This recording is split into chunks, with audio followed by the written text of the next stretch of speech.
This line, this is actually where our story ends. It's a heavy one, right?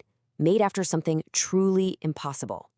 But right now, hearing it like this, it's just words. They don't have the weight they should, yet. So that's what we're going to do. We're going to build that context. We're going to go back and trace every step that led to this one single extraordinary moment between two friends. First up, a bond forged in time. Because look, to even begin to understand what happened up there on that ridge, you gotta look back, way back. We're talking about the 20 years before the mountain. This wasn't just some casual friendship. This was a foundation. So meet our two guys, Aryan and Kabir, and man, were they opposites. Aryan, he was the thinker, the steady hand, the kind of guy who could see patterns in the clouds and tell you if a storm was coming. Kabir, he just wanted to climb above those clouds. So you had the anchor and you had the sail. And somehow, together, that made them whole. And this bond, it ran deep. I mean, it started when they were just 5 years old, and it never, ever wavered. By the time they hit their 20s, they'd moved past friends. They were brothers by choice. You could say their shared history was this invisible tether. It was holding them together long before any actual climbing rope ever entered the picture. Now for Section 2, the mountain's unforgiving test. It was that incredibly deep bond that led them to this place, a ridge ominously called the Dragon's Spine. And yeah, it's here where their loyalty is about to meet the absolute harshest reality you can imagine. And this is the moment it all starts to unravel. Aryan, our thinker, he's looking up. He sees the sky turning this really nasty shade of gray, and he knows what it means. But Kabir, the doer, he's totally exhilarated. They're so close to the summit. It's the classic clash, right? Caution versus ambition. And guess what? Aryan folded. He always did when he saw that particular spark in Kabir's eyes. Problem is, the mountain? It doesn't care one bit about their friendship. The wind just went from a low moan to an absolute roar. And then this blinding mist just swallowed them. Suddenly, their entire world shrank to just a few feet of dangerous, slippery rock. Okay. Section 3, the gravity of choice. Because in the middle of all that chaos, the unthinkable happens. A single split second that just tears their whole world apart. So, Kabir shifts his weight, and a piece of the path, a piece that looked totally solid, just wasn't.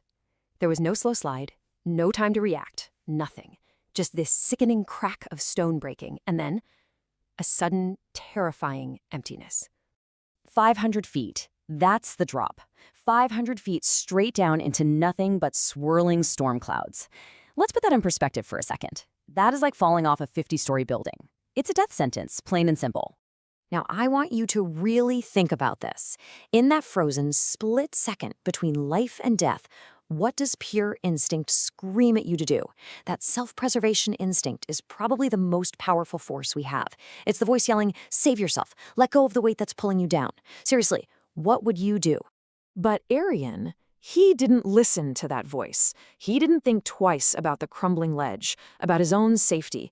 He just saw his friend vanish, and his body reacted before his brain could even catch up to the horror. He lunged. He threw himself onto that unstable ground and just reached into the empty air. Moving into Section 4, a descent into shadow. You see, surviving the fall itself, that was one miracle. But surviving the aftermath? Well, that was a completely different kind of hell. The price for that one selfless act was going to be immense. And just like that, everything flipped. The adrenaline from the save crashed, and reality hit hard. Aryan's arm is basically useless, just throbbing with pain. And Kabir, he's in a state of deep shock. The leader, the doer, he was broken. So now, the roles are reversed. It's all on Aryan, the cautious one, to somehow get them home. And as if their injuries weren't bad enough, a new enemy started creeping in, a silent predator, hypothermia. You know, it's such an insidious killer because it doesn't feel like a threat. It messes with your mind. It whispers to you, tells you that you're actually feeling warm, and it just tempts you to lie down and go to sleep. Forever. And here you see it, happening in real time. But here's the thing. It's the middle of the night, in a freezing downpour. His mind is being completely tricked by the cold. And Aryan knows with chilling certainty, if he lets Kabir rest right now, he will never, ever get back up. So that agonizing descent, it was a complete nightmare. Arian is practically dragging his friend, forcing him to move, talking him through these crazy hallucinations. At one point, they have to cross a raging stream on nothing but a slippery log. So Arian ties them together, literally saying, if you go in, I go in with you. And finally, just when they can't go on, they find a small, shallow cave. It's their only chance for shelter. All right, our final section, the true measure of life. Because even after all that, the mountain wasn't finished with them yet. Dawn finally breaks, but it doesn't bring hope. It brings a horrifying new discovery. And this last part of their journey, it's about so much more than just survival. Because in the first light of dawn, a hidden wound is revealed. Arian sees it. Kabir's side. It's matted with blood. The fall did more damage than they knew. He's bleeding internally. So the rescue? It's not over. It's not even close. They survived the night, yeah, but now they're in a desperate race against the clock. They can see it. The trailhead, their car, it's right there. And that's when Kabir's body just gives out. He collapses completely. Arian, himself with a dislocated shoulder, maybe some broken ribs, he doesn't have the strength left to even lift him. So what does he do? For the final 50 yards, he just crawls, dragging Kabir by his collar all the way to the trailhead. Fast forward a week, they're safe, they're in a hospital, and Kabir finally asks the question that's been burning in his mind. The question we've all been thinking, right? Why didn't you let go? When you knew I was pulling you down, why didn't you just save yourself? Why go down with the ship when you have a chance to swim away? And now, here's the answer. That line we started this whole thing with. Only now it's filled with the weight of every single agonizing step, every moment of pain, every act of defiance on that mountain. See, for Arian, a life without Kabir in it, that just wasn't a life he could imagine. Letting go would have been its own kind of death. So this whole story really makes you look at your own life, doesn't it? It leaves us with this big question. When is a choice not really a choice at all? What bonds do you have that are so fundamental to who you are that to protect them is actually to protect yourself? It really makes you think, when does the act of self-sacrifice become the ultimate act of self-preservation? You know those incredible stories of dramatic rescues, right? Moments of pure heroism against impossible odds. But have you ever wondered what happens next? After the cameras leave and the headlines fade? Well, that's what we're diving into today. The quiet, unseen battle that begins long after the physical danger is gone. This quote, wow, it just gets right to the heart of it, doesn't it? We're going to follow the story of two friends, Arian and Kabir, and explore those invisible wounds, the haunting echoes that survival can leave behind. So for both of them, the immediate danger was over. But they quickly found out that the silence in a safe, warm room can be way louder, way more terrifying than any storm on a mountain. The real fight had just moved from a cliffside to the inside of their own heads. For Arian, this wasn't just a bad memory. No way. It was a full-body experience, replaying over and over. He'd wake up in a cold sweat, literally gripping his bedsheets like he was still on that ledge trying to hold on. He'd even call Kabir 3-4 times a day just to hear his voice and know he was okay. His body and his mind were completely trapped on high alert. And what's so fascinating is how this one single event created two completely different kinds of wounds. They both survived the fall, yeah, but they landed in two totally separate psychological worlds. Now, we have a clinical name for what Arian was going through: post-traumatic stress. But for him, it wasn't some textbook diagnosis. It was a straight-up haunting. It was this feeling of being constantly yanked back into the worst moment of his life, with no way to escape. Kabir's burden, though, was different. He wasn't reliving the danger. He was crushed by the consequences of being saved. That gratitude he felt was so huge, so immense that it felt like a debt he could never, ever repay. And that came with this overwhelming shame for his friend's pain. You can see here how it's really two sides of the same traumatic coin. Arian was haunted by what happened to him, constantly reliving the fall. But Kabir, he was crushed by what happened for him, focusing on the awful price his best friend was now paying. And this one thought, just let it sink in: I did this to him. That's not just a passing thought. That's a prison. You can just feel the weight of that guilt. Every time he saw Arian's suffering, this is what was echoing in his mind. Okay, so things are incredibly tough. But this is where the story starts to turn. Because their healing, it didn't happen in a vacuum. It really truly began when their families showed up and this small community of understanding started to form around them. And just look at these reactions. Arian's mother, she didn't see Kabir with anger. She saw him with this deep, gut-wrenching understanding of the choice Arian made. And Kabir's parents, it was more than just gratitude. It was like reverence, a silent acknowledgement of the incredible sacrifice that happened up on that mountain. And then comes this. Kabir's father says to Aryan, "You are my son now." I mean, that's not just a nice thing to say. That's a declaration. It's redrawing the lines of family and making a promise that from that day forward, Aryan was one of them, forever. So, a few months go by. The physical wounds start to heal, as much as they can. But the ones you can't see, they're still wide open. And they both come to realize that to really move forward, they have to do the hardest thing imaginable. They have to go back. Kabir's the one who says it. He realizes that the mountain has become this monster in his head, and the only way to shrink it back down to just being a pile of rocks and dirt was to see it again with his own eyes. They had to face the memory head on to steal its power. And that brings up this huge question, one that a lot of us probably face in our own ways. How do you do that? How do you conquer a memory? How do you turn a place of trauma, a site of your absolute worst fears, back into just a place? So their return trip, it wasn't about climbing the mountain again. Not at all. It was more like a quiet, deliberate ritual. That silent drive, finally seeing the peak for what it was, just a peak, and this simple, symbolic act of Kabir placing a stone on a trail marker. It was all part of them taking back their own story from the mountain's shadow. And as they're standing there at the trailhead, not as victims, but as survivors, as observers, the real meaning of what they went through finally starts to click into place, and it leads to this profound revelation. This is it. This is the moment. Aryan turns to Kabir and says this, "You didn't give me a burden. You gave me a purpose." Just think about that incredible shift. The very act that caused all his pain and trauma, saving his friend. He realizes it wasn't a curse. It was the moment that gave his life its deepest meaning. It defined who he was. And that's really the heart of it, isn't it? The rescue wasn't truly over when they were physically safe. No, it was complete when they could both finally look at the cost of that safety and find a way to be at peace with it. At the end of the day, their story isn't just about a dramatic rescue. It's a powerful reminder of something fundamental.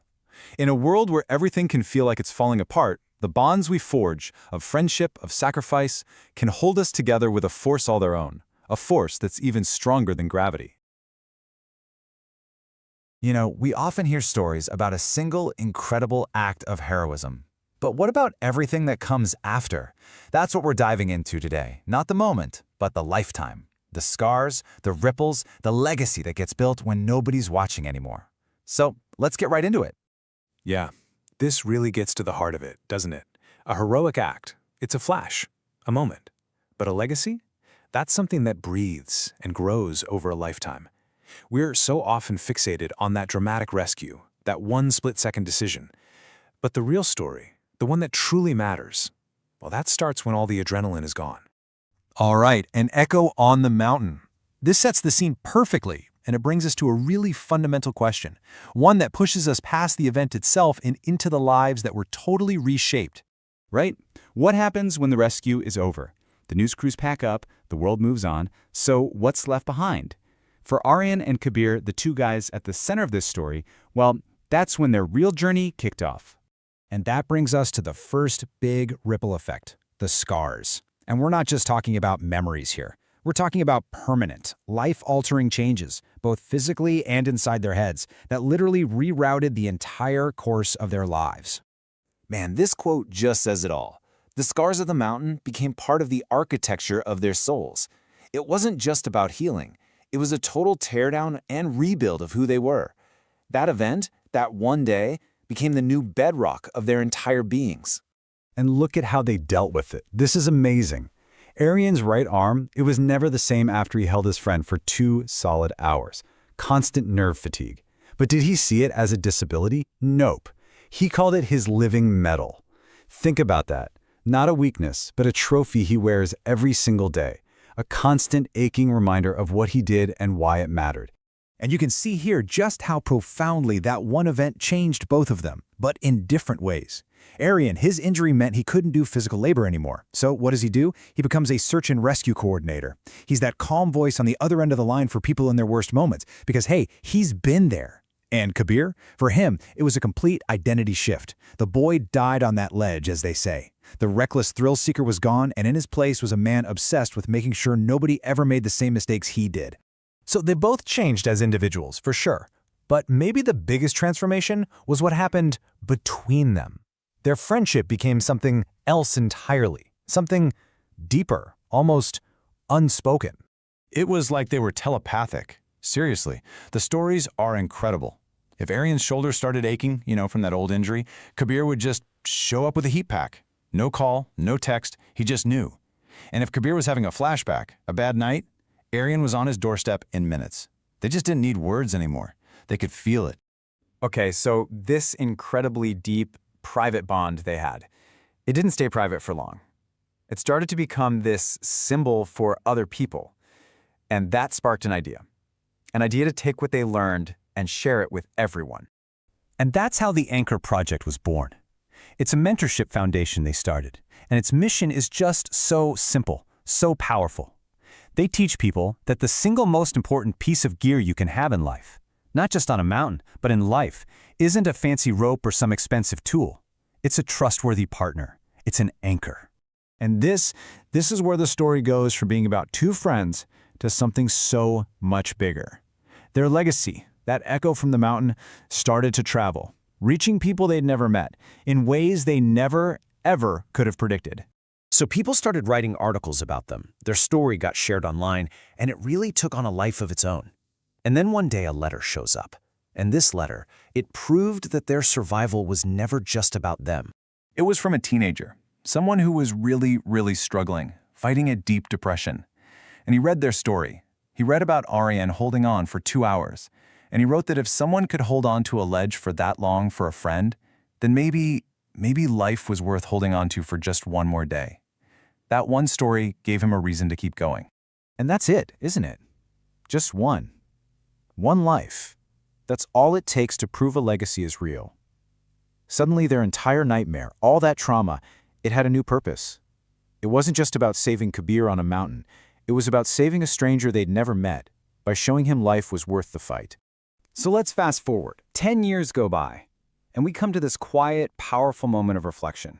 A moment that really crystallizes everything they've learned about loyalty, about chance, and what it really means to have an anchor. 10 years to the day, they go back to the trailhead of that same mountain. Not to climb it, no way. Just to sit at the bottom and look up. And from down there, that ledge, that place of absolute terror, it was just a tiny, insignificant speck on this giant wall of rock. And that's when Kabir asks the question that I think we'd all be thinking. The big what if. He looks up at that mountain and asks his friend, do you ever think about what would have happened if you'd been just a second slower? And Arian's response, man, this is the whole point of the story right here. He says, I don't think about if, Kabir. I think about is. He just refuses to get lost in what could have been. He's grounded in the absolute certainty of right now. They are here, they are breathing. He doesn't have to wonder about hypotheticals. He knows. And really, that's what we're left with. It's this powerful, final question that turns the whole story back on us. If everything fell apart, if the world just dropped out from under you, whose hand would be reaching for yours? In the end, it's not about the mountain, or the climb, or the fall. It's about knowing without a doubt whose hand that is. So today we're diving into a story about two things that pretty much define our lives. The people who hold us steady and the depths that always threaten to pull us under. This is the anchor and the abyss. You know, this one sentence, it really just sums up the whole thing. It's a story about a rescue, for sure, but it's really about what comes after you survive. That moment when the mountain you just climbed becomes the mountain you now carry inside of you. Most stories like this end with the big, dramatic rescue. But for these two climbers, Arian and Kabir, that was just the beginning. That's where the real fight started, a fight paid for in the quiet agony that came next. Imagine it. Their entire world just shrank. It shrank down to a single hospital room. It was a sanctuary, yeah, but it was also kind of a prison. The sound of the wind on the mountain was gone, replaced by this whole new soundtrack, that sterile, rhythmic beeping of monitors and the hushed whispers of nurses.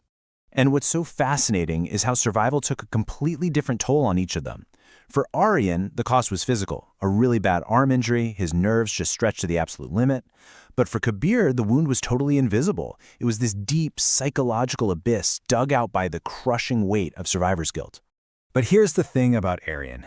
The way he saw it, his injured hand wasn't a loss. Not at all.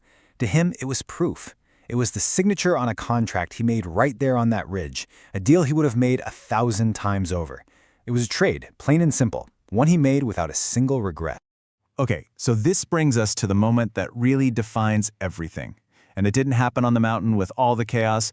It happened in the dead quiet of that hospital room when one single question was just hanging there in the air. You can just feel the anguish in that question, right? This is what was eating Kabir alive. He just couldn't wrap his head around it, the logic of it. Why his life? Why would Aryan risk everything when he had so much more to lose? And Aaron's answer, wow. This is the philosophical heart of the entire story. See, for him, it wasn't about calculating risks. The other option, letting his friend go, that would have meant losing a core part of his own humanity. And that's what it all boils down to, isn't it? Aryan's choice reveals this incredibly powerful truth. We aren't really defined by what we accomplish, but by the people we refuse to give up on, especially when it costs us dearly. Now, a choice that profound, well, it's not going to stay within the four walls of a hospital. Let's take a look at how this one decision started to ripple out and how it ended up inspiring a whole community. Their story quickly became something of a local legend. I mean, in a world that can feel so disconnected sometimes, the story of the man who didn't hesitate was exactly what people needed to hear. It was this powerful reminder of what we're all capable of: selflessness and real courage. And the impact was just deep. A letter showed up one day from an old man, and it turns out he'd been haunted by a similar choice from his own life. It just goes to show how deeply Aryan's decision hit home for people. For this man, and probably many others, it wasn't just an inspiring story. It was a direct confrontation with their own past. But of course, an event like this doesn't just inspire other people, it fundamentally changes you. Let's look at how this trauma became a catalyst, how it forged brand new identities and a whole new sense of purpose for both of these men. So their journey, it didn't end in that hospital, not even close. It stretched across an entire decade, from that moment of pure crisis on the ridge, through a long, hard year of recovery, into this period of deep transformation, and finally, all the way back to the foot of the very mountain that had redefined their lives. And when you look at who they were before versus who they became, I mean, it's night and day. Aryan, who was this aspiring engineer, he completely pivoted to studying the psychology of trauma. And Kabir, once the impulsive thrill seeker, he became this careful, methodical mountain rescuer, dedicated to making sure nobody else had to face what they did. Their trauma didn't break them. It literally remade them. All right, so what's the big lesson here for us? This final part of our explainer is all about unpacking that central metaphor of their story, the philosophy of the anchor, and really thinking about what it means for every single one of us. You know, in climbing, an anchor is literally the piece of gear that saves you from a fall. But what this story teaches us is that in life, an anchor isn't a thing. It's a person. It's that someone who holds on, who keeps you grounded when life is trying to pull you down into the abyss. For Kabir, Aryan was that anchor. And that brings us to the first big question for you to think about. Seriously, take a second.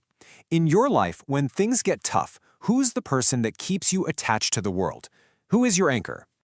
And now, for the other side of that coin, and this one's maybe a little tougher. Whose world are you holding steady? Who out there is counting on you to be their anchor when the ground beneath them starts to crumble? And that, in the end, is the powerful takeaway from this whole story. The greatest victory we can achieve, it isn't about our own individual success. It's not about reaching the summit alone. It's about shared humanity. It's about looking at the person right next to you and deciding that their journey to the top is just as important as your own. That choice, that is the greatest summit any of us can ever hope to reach.